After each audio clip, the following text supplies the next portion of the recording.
Hi, it's Amanda. I wanted to continue this invasive removal project of English ivy removal coming off of this gorgeous rock outcrop. I did a little bit of the removal yesterday, as you can see here. Today, all of this is gonna be removed. That's the plan. In fact, I came up with a game plan for my entire yard, a rewilding game plan that I'll be sharing with you once I have it complete. But step number one is invasives removal, such as removing the English ivy. More to come. And to show you how I am removing the English ivy, if I can do it, anyone can do it.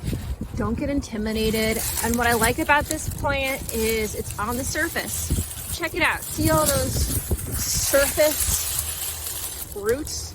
So all I'm going to do is just one patch at a time. I'm gonna get out my clippers, cut, take out the patch, and just undo this entire web until it all comes falling down.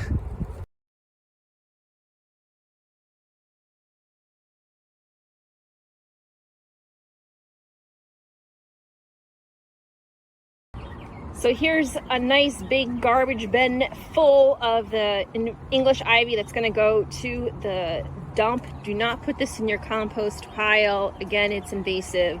How good does this look in your garbage can? Goodbye.